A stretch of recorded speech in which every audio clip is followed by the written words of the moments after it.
Welcome, everybody. Today is March 18th, 2025, and you are here with Lovely Members, where we bring you an insider's perspective on all the latest breaking news involving Russia, Ukraine, and obviously our one and only President Donald J. Trump and his administration. Today, we have a lot of things. I mean, that we could discuss. We have Donald Trump, which is what we are going to discuss. Is speaking with Vladimir Putin, and we have two special guests, Malcolm Nance and David Pollack, that are going to break it all down to us, and we're going to go over that. But there's a lot of things going on. We got Trump basically canceling out Biden's pardons yesterday, stopping security on Hunter Biden and Ashley Biden, the Biden kids. We have a big day today. We have the JFK files being released. Israel has stopped their ceasefire and are now back at war with the West Bank and the Hamas. We have the U.S. now attacking and sending ships, I think, to Iran, attacking the Houthis. And just now we had Chief Justice Roberts coming out rebuking Trump's rhetoric on the federal impeachment of a judge that he's calling for. So, I mean, that's just a little bit. That's not even going into Dodge, Elon Musk, and everything else we got. So, we have a lot going on. And one thing you can't say about Donald Trump, love him or hate him, I mean, he keeps us busy. I mean, and that's it. That's what we got on a track for today. So let's bring up our guests.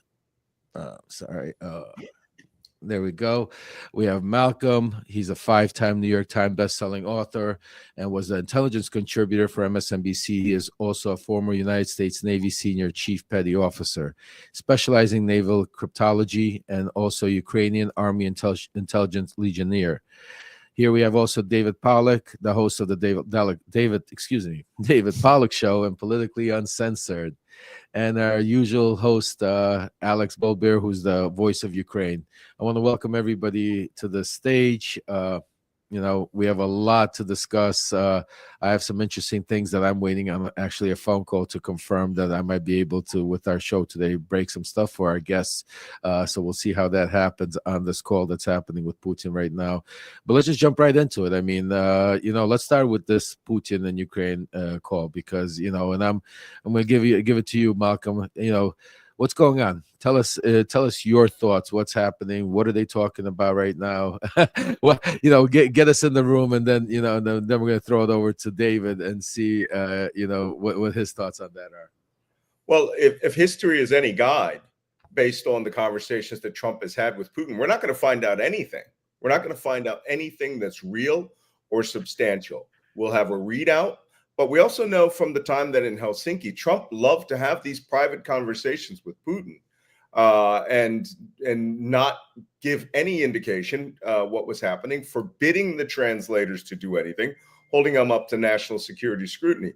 But the open conversations we've seen with him have with Putin, we saw a man in a senior subordinate relationship where Vladimir Putin was clearly the senior and Donald Trump was clearly the subordinate.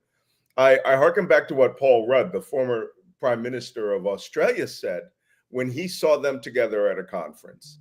He said Donald Trump looked at Vladimir Putin like he was a cheerleader in love with the captain of the high school football team, just madly in love with the guy, clearly a subordinate.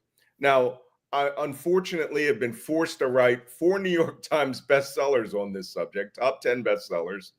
And one of the things that we discovered very early on is Vladimir Putin, as a human intelligence officer, a mid-level KGB colonel, when he was in Dresden, and I visited his office in Dresden, he was known through the Stasi, the German intelligence.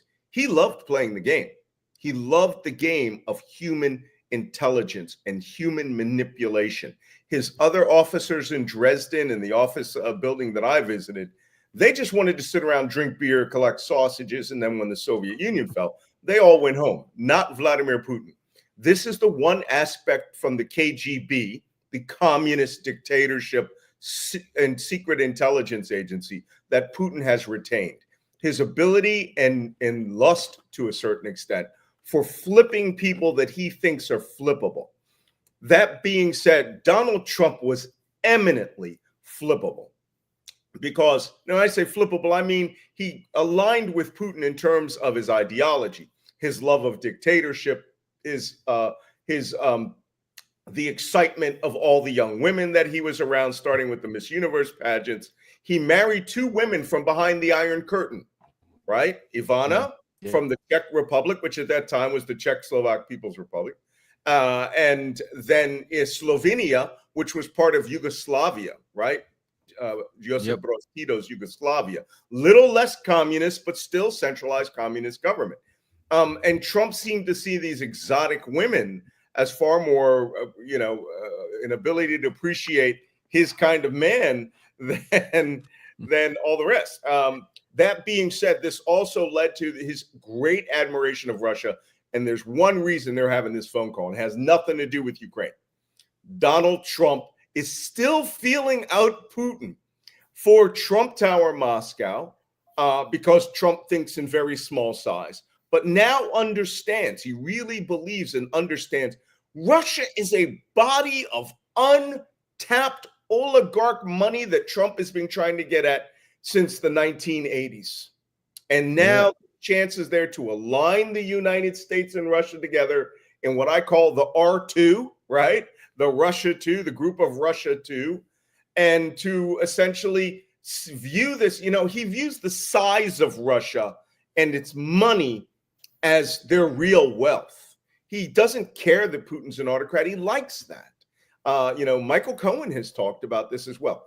These are mafia dons that are getting together, and that's all he's talking about. He doesn't care about Ukraine. He wants to give Ukraine to Russia. The question is, how can he give Ukraine to Russia and get his cut?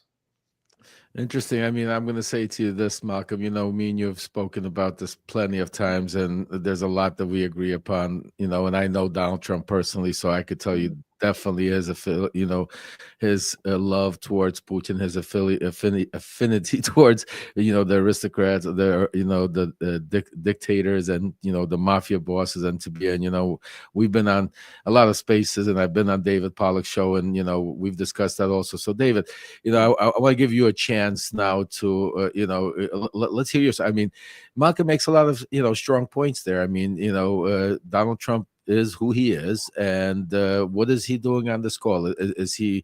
I mean, he came out and basically said we're going to dissect Ukraine. I mean, is he's just basically trying to cut a deal for himself for, like Malcolm says, Moscow Tower or something else, and saying I'll give you, like Ukraine, I'll give you Kherson, and you give me, a tall building in Moscow, or is this the deal of the art, like a lot of the people on the right and a lot of mega saying, hey, no, he has him in the corner, and this is and I'm going to give it to him because a lot of people give me flat for it, but I say it like it is, David, and I give it to him that he's speaking to Putin. I don't agree with the way he's doing it. I don't agree with the way he's, laying out, but I agree that he's speaking, because without speaking to Putin, there is no deal. I mean, we could sit there unless you want to, just do it in an all-out war with one side beating the other, and I don't think none of us on this panel want that. So, what is it? Tell us. What are they talking about, David? Give us your side. What are they talking about? Drink recipes? I don't know. No, I think. Look. I think it's a lot of effort to avoid 2 assassination attempts, to avoid bankrupting your business empire, to go through 2 impeachments, 4 indictments, several civil lawsuits, to go through billions of dollars of a decline in net worth in representation of the country, just to make friends with oligarchs in Russia. So I don't think that the focus of Trump's relationship with Russia, I don't believe, is a financial one. I think he respects Putin because Putin's a strong leader. Like or not like what he does, he's still a strong leader for Russia. It's been, people say that he's trying to reform the Soviet Union and give glory back to Russia. If you're a Russian who looks back, and look, I don't have a stake in this game, I'm an American, but if you're Russian and you look back on the days where Russia was a strong nation, you want a president like Putin. And I think President Trump likes to align himself with strong people. He doesn't like losers, and I think he views Trump or Putin as being strong. So I think there's a respect there. I don't think it's so much of a submissive relationship. But that being said, I think we want more people talking, less people fighting. You talked about in the open, you talked about what's going on with the Iran proxies in Yemen. And now we're seeing a resurgence of fighting and the end of the ceasefire in Israel with Gaza. And this is surely to spread to the region. So we're in a place where war just seems too easy to find. And when President Trump, in his first term, crossed the border in North Korea for the first time ever and had a conversation with Kim Jong-un, the missiles stopped flying. And look, if people are dying, Ukrainians are dying, Russians are dying. This is a war that can't be won militarily. The only thing that will come out of this is more death and destruction. We need an end to this war. And as long as money and weapons are flowing into Ukraine, I don't see Zelensky going, okay, cool, let's end this. I think Zelensky wants Ukraine to have its territory back. And I think Russia is intent on at least certainly not giving back Crimea. So this doesn't end without continual bloodshed. And let's be honest, Russia is using just a portion of their military power. And if they wanted to, they can turn it up. And this could really get ugly. And this isn't something the world wants. It's not something Russians want. It's not something Ukrainians want. At the end of the day, somebody needs to go, hey, Putin, what can we do to end this conflict? Hey, Zelensky. And look, he's been tough with Zelensky. And argue. And look, and I'm sure our friend from the Voice of Ukraine will probably have way more insight than me. But somebody's going to have to say, look, everybody's losing here, and I'm going to mediate, and I'm going to make sure that we can move forward. And so I'm hoping today Trump and Putin are saying, look, you're not going to get, I'm hoping that Trump is being stern with him, saying, you're not going to get this. You're not going to get this. You might be able to get this. But money, that's an excellent point. I think there is some money to be involved. And look, a rising tide lifts all ship. Russia wants to sell energy. Russia wants to normalize relations. They want to have assets of their oligarchs unfrozen. So if Trump can dangle those carrots in front of him, free up, motivate Putin to make a deal, give back part of Ukraine, when we'll see what happens with Crimea, the death can stop, the destruction can stop. And why don't we work with Russia? And we can talk about that later. We need to be working more closely with Russia. It's better for the world that United States and Russia get along versus the current situation. Oh, absolutely. I definitely am going to agree with you that we all should get along. And if, if it was a normal Russia and a normal leader and it wasn't a dictator, absolutely, there's a lot of benefit about, everybody getting along and somebody being, if we had somebody like the United States, democracy running Russia, yes, it would be tremendous. But unfortunately, we don't. I mean, where are guarantees, David, that Vladimir Putin will honor anything Donald Trump? I mean, everybody's coming out here and talking about, and this is one of the main things, we have people in Trump's own administration. We have people in our, Secret Service that are coming out and basically saying, like, we don't trust Putin. I mean, whatever deal, and then you have, Donald Trump coming out saying, I trust the guy. Why does he trust the guy? What is it? A lot of people are trying to say, what do they have on him? Why? What makes him doesn't trust him, Lev? I mean, honestly, like, I don't think he trusts. I don't think he You're trusts going to him. say you trust him. You can never trust him.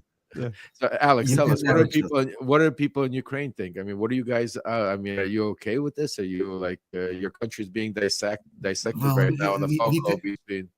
We can never be okay. We can never be okay with this.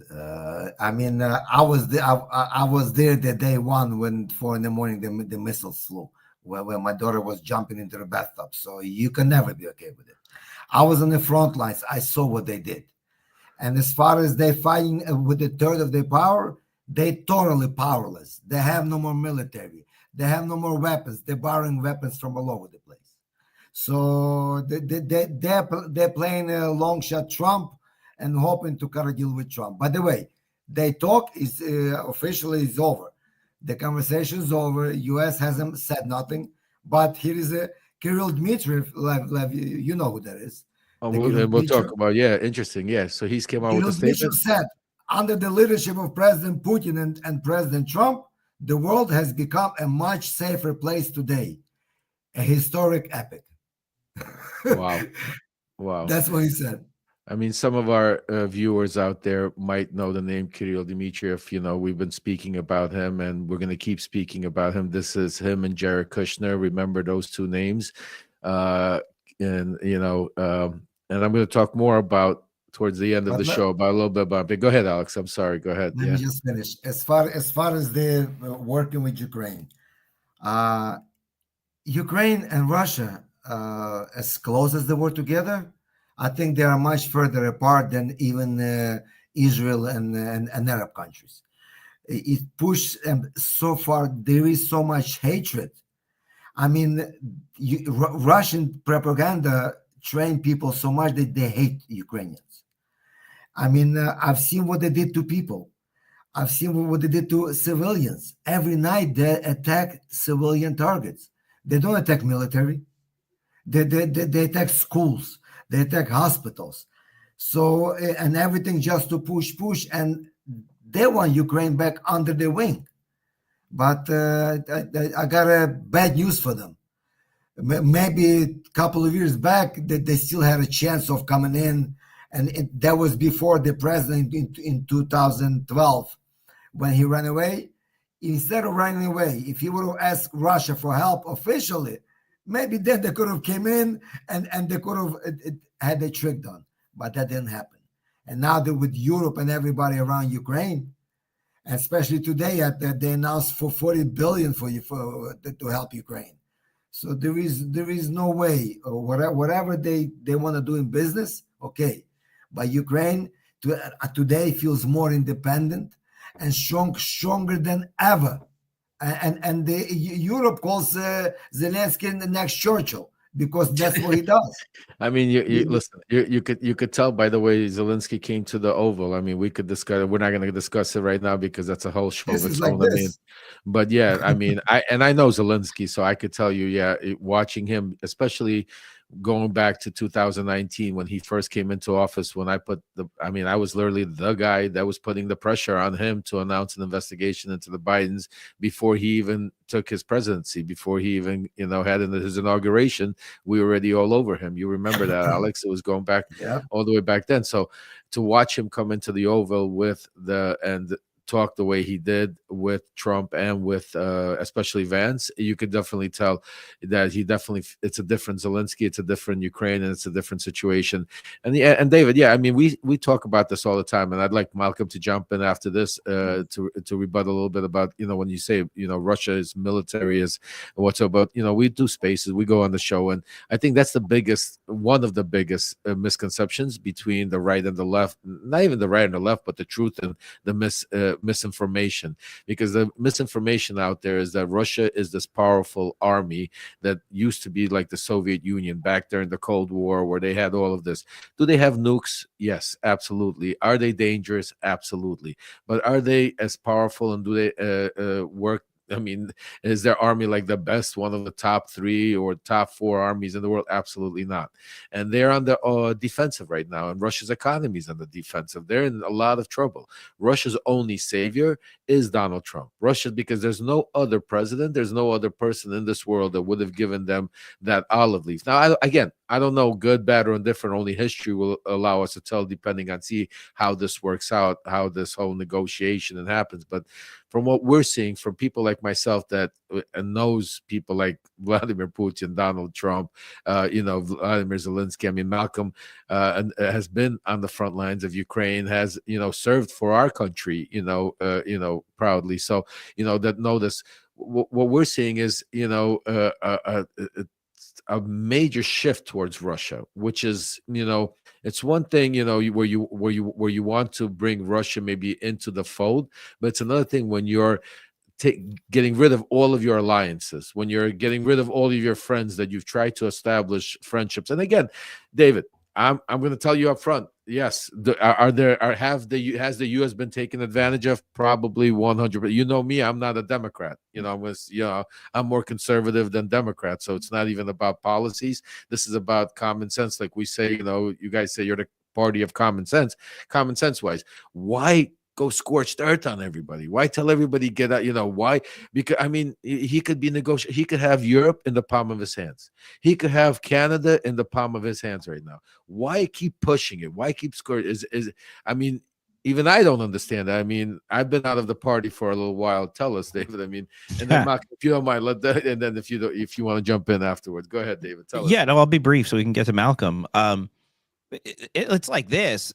All of our friends in Europe, Canada, Mexico, we haven't got anything with honey with them. I mean, they've taken advantage of us. We've talked about this. We talked about the trade deficits. I mean, getting along with all of our quote unquote allies hasn't done anything for America. They snub their noses at us. They hate us.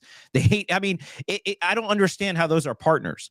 And so I don't mind putting pressure on them. I mean, we've protected them through NATO. They haven't paid their fair share through NATO. You look at Mexico and Canada, you have deadly fentanyl pouring across borders, open borders. We have people not from Mexico, but people from Asia and South America pouring across our border to commit crimes in the United States. And before and after Trump, in between Trump and Trump, Biden just opened the floodgates for him, and we saw what kind of people are coming over. These aren't our friends.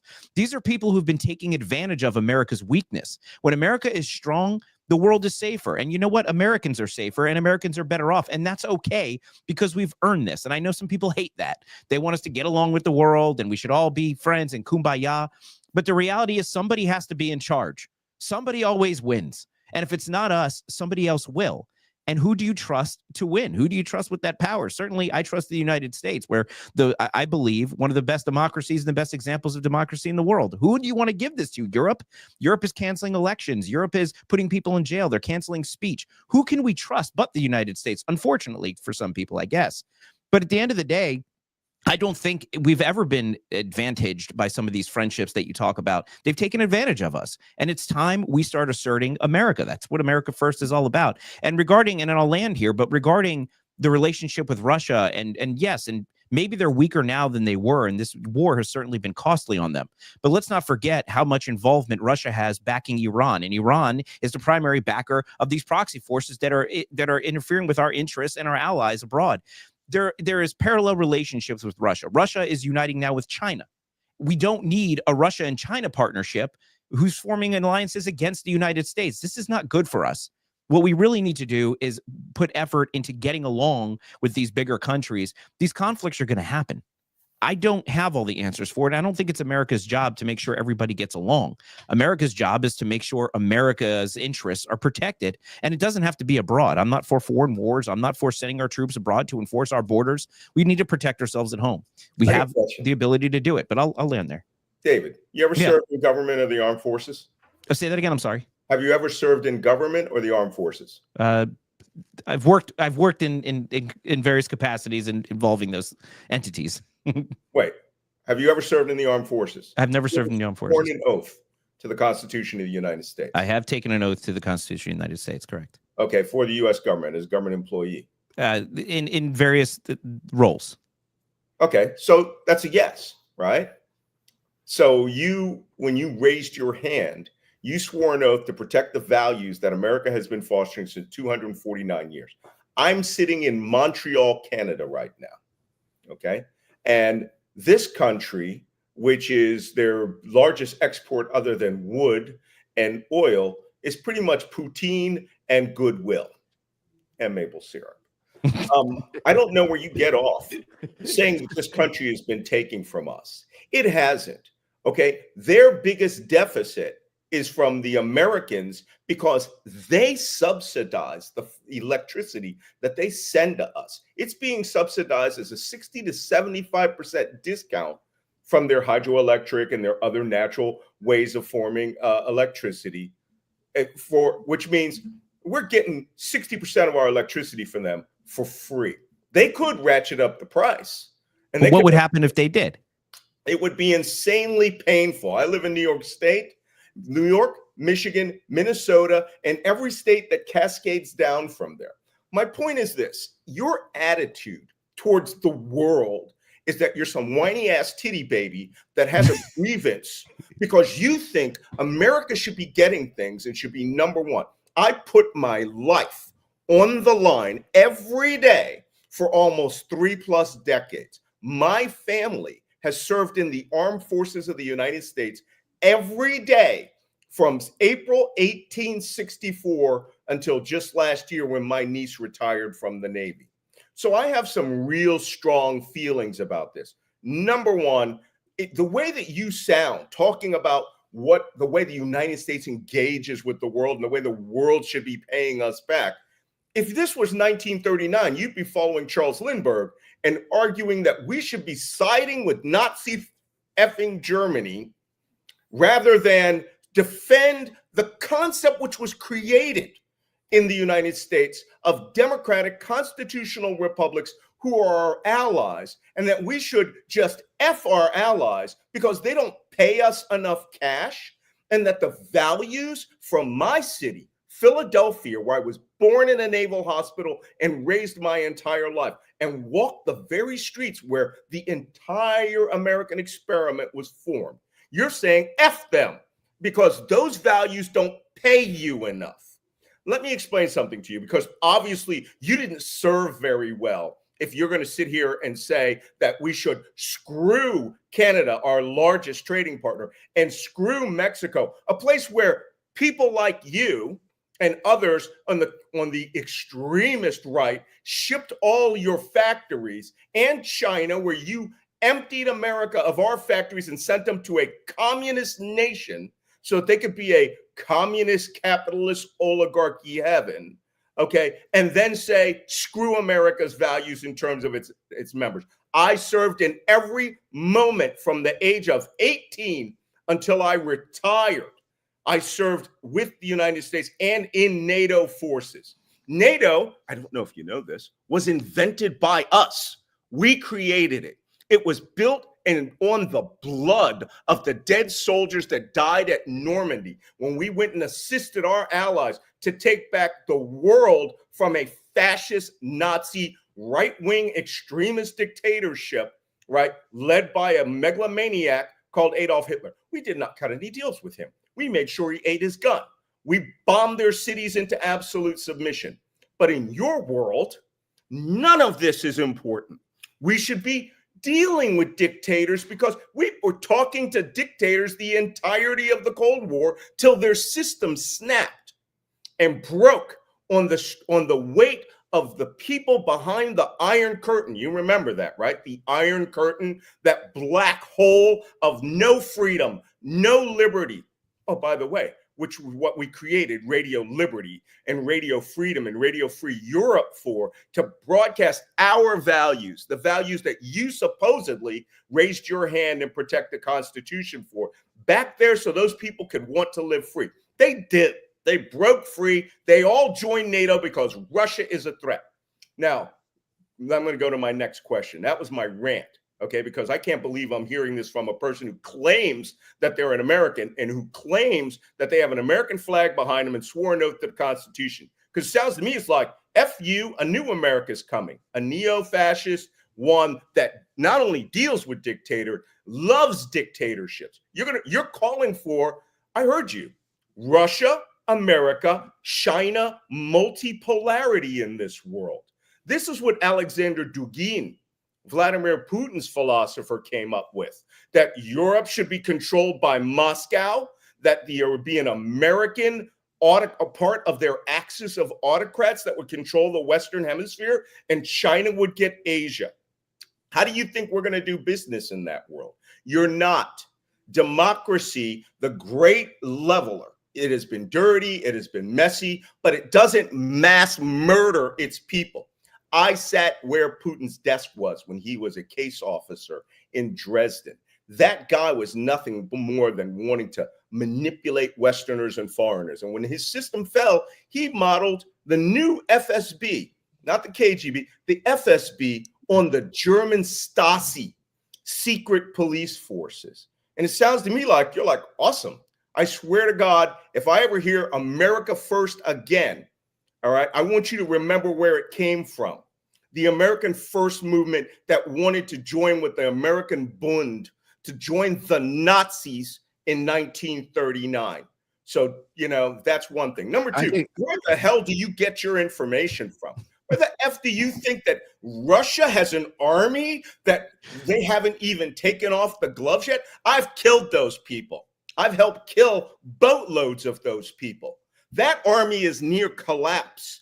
Putin is negotiating because the Ukrainians now have the most combat-capable force in the world. They are killing Russians 10-1. That's verifiable, all right? And they can't get other people. They're bringing in mercenaries from Mali. I volunteered. I ran to Ukraine to do it, all right? They're bringing in Syrians, North Koreans. They're tricking Indian subcontract workers and forcing them onto the zero line, where I will literally tell you, my friends who are still there, I still maintain my battalion. I still fund them. They get tired shooting people. Okay? Russia can't hold that line forever. And what Russia is afraid of is that that line is going to break somewhere very significantly, very soon. And if it cracks along Zaporizhia or it cracks in Luhansk and the Ukrainians come pouring down their rear, we're already water starving Crimea. They will lose everything. Kursk, the encroachment into Kursk, every major unit in the north was rotated in there for the sole function of getting the newer troops combat experience and killing as many Russians as they can. There was never an encirclement.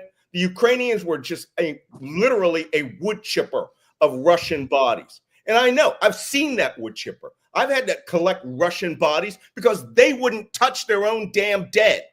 All right? I've been in villages, over 300 villages we liberated in 2022 in the counteroffensive, when we pushed Russia back to its own border. And I've had little old ladies come up and kiss my American flag for helping liberate them. So wherever the F you're getting your information from, it's bullshit. So okay, go ahead. So there's a lot to unpack on that one, David. It really isn't, actually. I'm going to let you go there. But the one thing I just want to make a quick comment before you start. And the one thing I think that one of the biggest problem in the disinformation, misinformation game that's being played is, I think a majority of people on the right, and I've been telling you that all along, David, doesn't know who Vladimir Putin is. You guys have an imagination of a perception of who he is and what it is. And when you say dictate, nobody really understands how bad and how evil this individual is and what he really wants to do. And I think that's why, when people like Malcom, myself, the people that know, or been close to him, know, been involved in him and know to what degree he'll go, it gets frustrating. But I'm going to land it right there. And then, David, show is yours. I mean, listen, this response doesn't take long, and I appreciate the monologue. And the point I took away from it was that you really want to fight for Ukraine, and that's cool. You're welcome to do that. Democracy. You might Ukraine. remember this word. Our country is built on it. All right. So, regardless, at the end of the day, the wood chipper of Russian bodies or whatever, the American position is that, at least in my circles, we don't want to fight a war in Ukraine against Russia. That's not something we asked for. Polling suggests that the majority of Americans don't want to be involved in Ukraine. And all of that fighting that you said, all of that Russia being on their heels, all of that destruction and that death that you seem to be celebrating against Russia and Ukraine, it's all funded by America and its allies. When we have Americans that are suffering, we have our own issues that we need to deal with.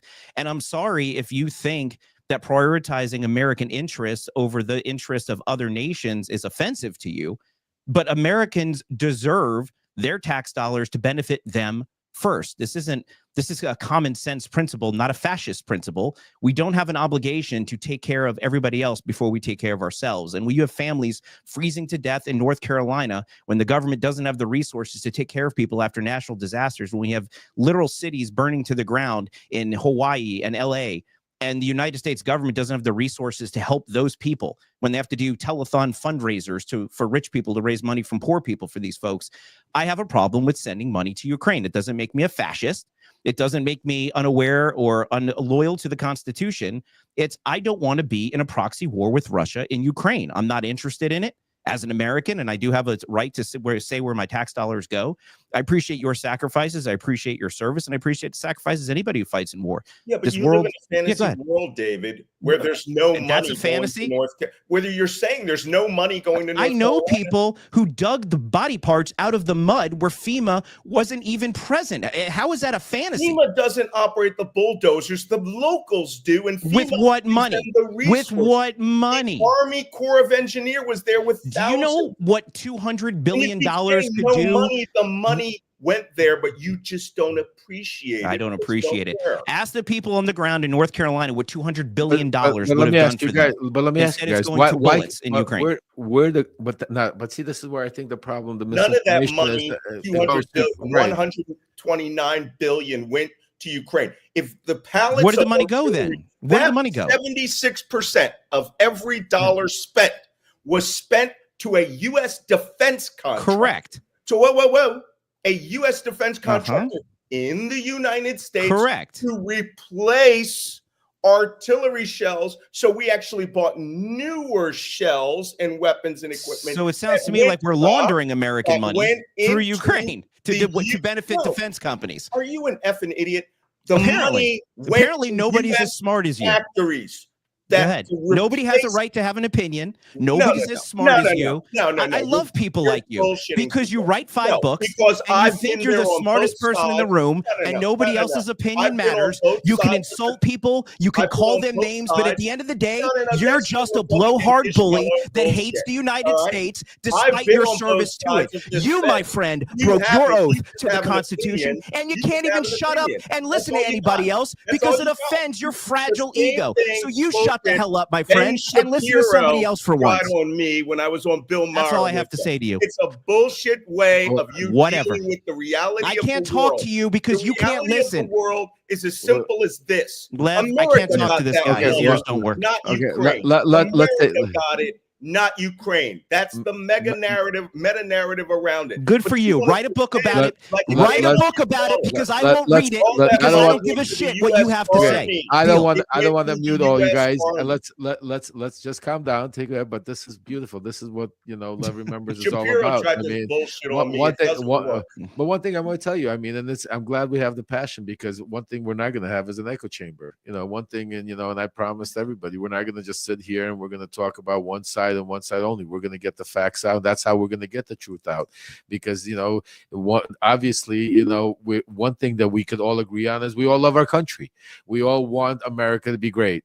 We all want it to be safe outside. We all want our bridges to be the best. We want our roads to be the best. We want it to be the safest. We want everything. But the problem we're having is we have two totally different ways of getting it. And I think the biggest problem is the Russian misinformation, disinformation that has embedded itself into our politics.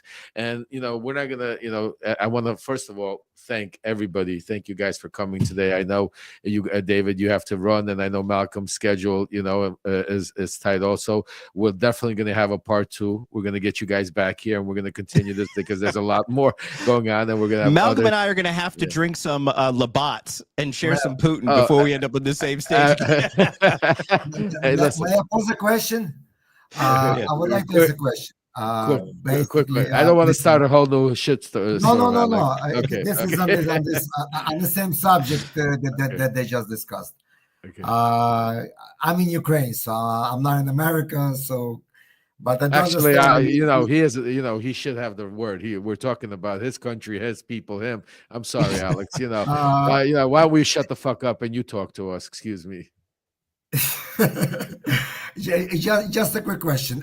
If you're saying that South Carolina had a problem and the money never got there and people never got the help, but doesn't FEMA and America have their budget and the money that came to Ukraine has nothing to do with the budget? So if something didn't happen in America, it's because the internal screw up. They never touched the money that went to Ukraine. And Ukraine never took the money from the FEMA budget. It was something totally separate. And Malcolm is right. Most of it stays in U.S. and that's one of the things even Zelensky said to Trump in the Oval when Trump said, "We gave you, my predecessor, Biden gave you all this money." He said, "But how's that my fault? I mean, you elected him. He's your president. He's given us. I mean, we're the ones that were." So I agree with you, Alex. I agree with you. And for the people of Ukraine, we all, I think it doesn't matter, David, Malcolm, we all care for the people and we all want the fighting to stop. We all want you guys to be a sovereign country. I think because of the misinformation and disinformation, again, I'm going to keep putting it out there because of the Russian campaign that has gotten into not only our halls of Congress, but all the way up into the White House right now. There's things that are happening behind the scenes because look, I'm going to tell you people this much. What you're seeing this in the transcript scripts you're going to hear today about this phone call is one thing, but the phone calls and the things that are happening behind the scenes, the dissections, that's where the real deals are happening. And, you know, fortunate or not fortunate, I went to prison for that. I actually ended up being in those rooms. I ended up sitting there negotiating this stuff, and with some of the same people that we see today. So there's a lot of stuff that I'm going to get out to you to be able. So we're going to break it down. I want to, again, Malcolm, David, Alex, I want to thank every single one of you for coming. I love the passion. Thank you bringing it. I want you to please, everyone, follow each and every one of these people, because they're out there to give their point and give the truth. David Pollack at David Pollack. We have Malcolm Nance on Substack and all kinds of platforms. He's telling it like it is. Alex is on Twitter and all the platforms. So please follow them.